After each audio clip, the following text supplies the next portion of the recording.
उसमें बंगाल की जनता ने अपना भविष्य पहले चरण में ही तय कर लिया।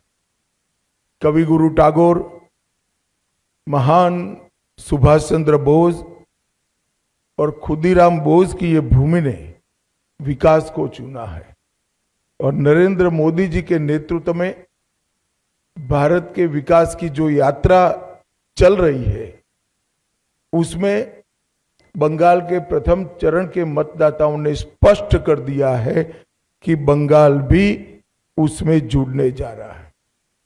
16 जिलों की 52 सीटों पर 92.98% मत ये निश्चित रूप से बताता है कि दीदी जाने वाली है और भाजपा आने वाली है। भय जाने वाला है और भरोसा आने वाला है।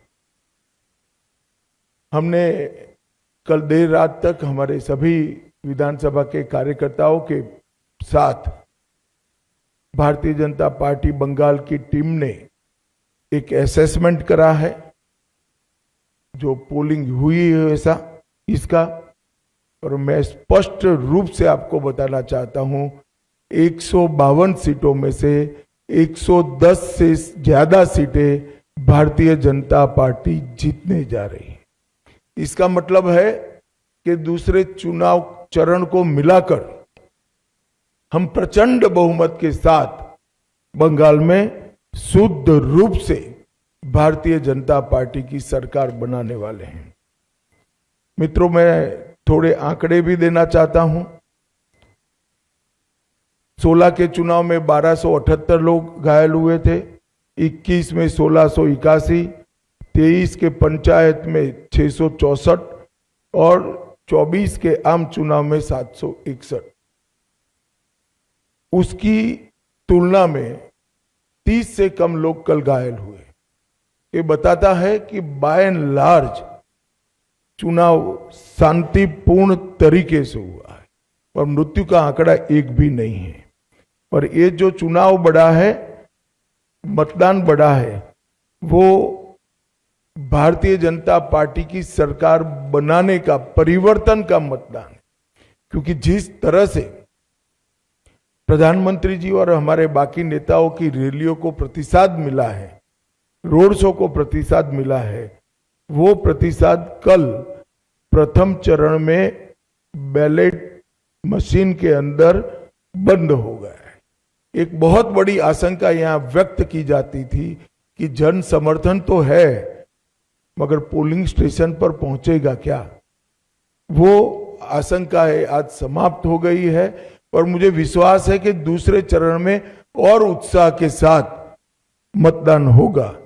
अब दूसरे चरण की भी मतदाताओं की जिम्मेदारी है कि यही परिवर्तन के दौर को वो आगे बढ़ाएं।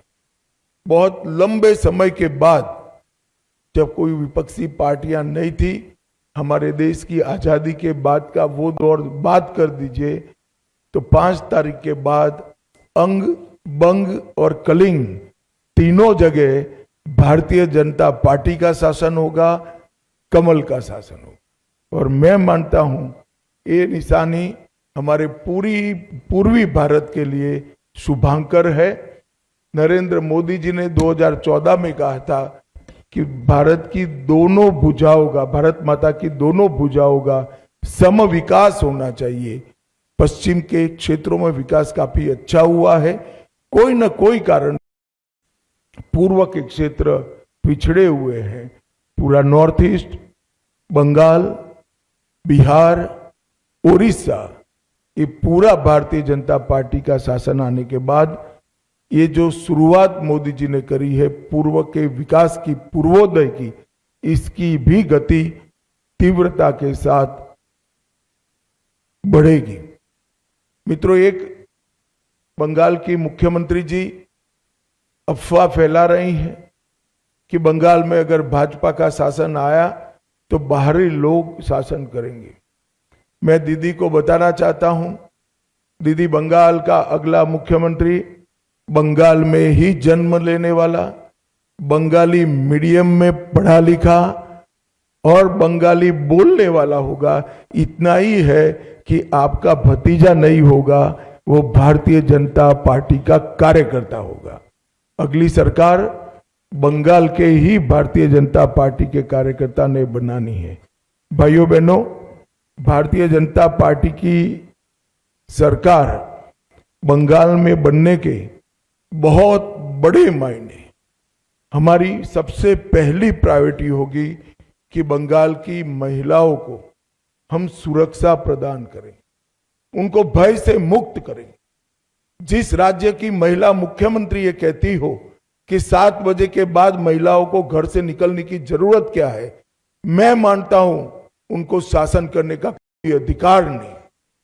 मैं आज बंगाल की माताओं बहनों को आश्वस्त करना चाहता हूं कि 5 तारीख को भारतीय जनता पार्टी की सरकार बनने के बाद रात को 1 बजे भी छोटी सी बच्ची किशोरी स्कूटी लेकर निकलेगी, कोई गुंडा उसके सामने आंख उठाकर नहीं देख पाएगा। और ये प्रतीकात्मक रूप से हमने आरजी कर की पीड़िता की माताजी को और संदेश खाली की पीड़िता को भी हमने प्रत्याशी बनाया।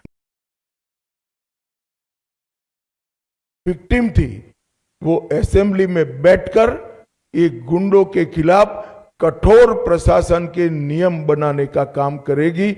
मुझे लगता है बहुत बड़ा परिवर्तन आने वाले दिनों में होने वाला है।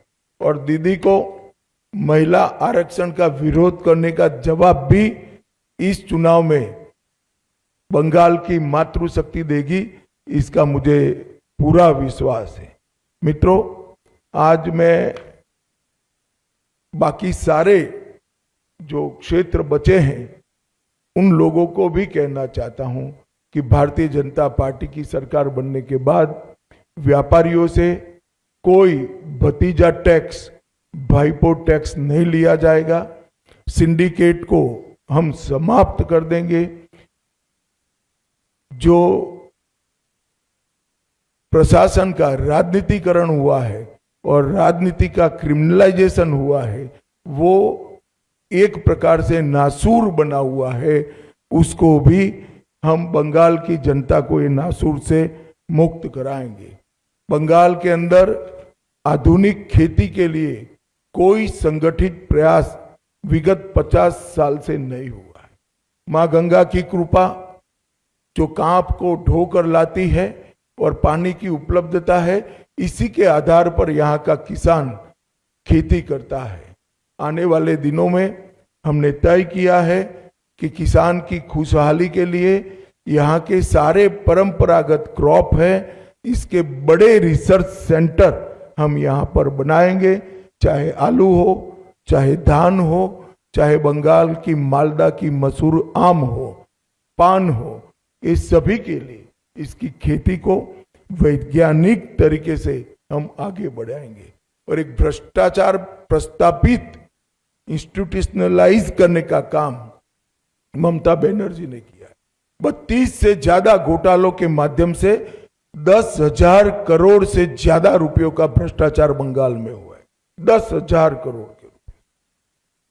हमारी सरकार भ्रष्टाचार मुक्त पारदर्शी शासन तो देगी ही देगी, मगर जिन्होंने भ्रष्टाचार किया है इनके खिलाफ एक श्वेत